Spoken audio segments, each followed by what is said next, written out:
બાદ વડોદરામાં પણ ચાલે છે। વડોદરાની એમએસ યુનિવર્સિટીના વાઇસ ચાન્સેલરે અચાનક રાજીનામું આપવું પડ્યું। પિટિશન કરનાર પ્રોફેસર સતીશ પાઠકે નિવેદન આપ્યું કે વિજય શ્રીવાસ્તવની નિમણૂક બિલકુલ ગેરકાયદેસર થઈ હતી। 10 વર્ષનો પ્રોફેસરનો અનુભવ હોવો જોઈએ, જે એમનામાં હતો જ નહીં। પિટિશનમાં ભાંડો ફૂટતા સરકારે રાજીનામું લખાવી લીધું છે।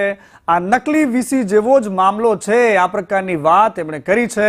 ફક્ત રાજીનામાની વાત અટકાવી ન જોઈએ, દરેક સન્માન અને એવોર્ડ પરત લઈ લેવા જોઈએ એવી પણ માંગ કરી છે। યુજીસીના સર્ચ કમિટીના એક મેમ્બર હોવા જે નહોતા, અને બીજું કે એમણે યુજીસીના ધારાધોરણ પ્રમાણે પ્રોફેસરનો 10 વર્ષનો અનુભવ નહોતો। એ બિલકુલ એમના બાયોડેટા પરથી સ્વયં સ્પષ્ટ થતું હતું। એટલે આ બે નિયમોનો છેદ ઉડી ગયો હતો, માટે એમની પાસે કોઈ વિકલ્પ નહોતો બચ્યો।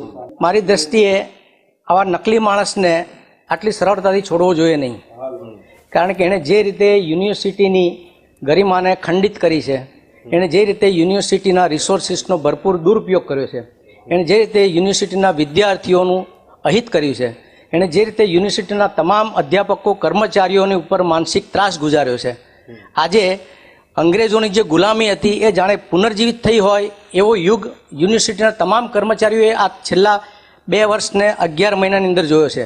દરેકને એક એવો અહેસાસ થયો છે કે જાણે આપણે ગુલામીમાં જીવી રહ્યા છીએ। એટલો સવાલ એ છે કે ખર્ચ વસૂલવો જોઈએ અથવા જેને નિમણૂક કરી હોય તેની સામે કોઈ તપાસ થવી જોઈએ। આ તમામ પ્રકારની તપાસ થવી જોઈએ। કેમેરા પર્સન નિકેશ સોલન સાથે કુણાલ શર્મા, સંદેશ ન્યૂઝ, વડોદરા।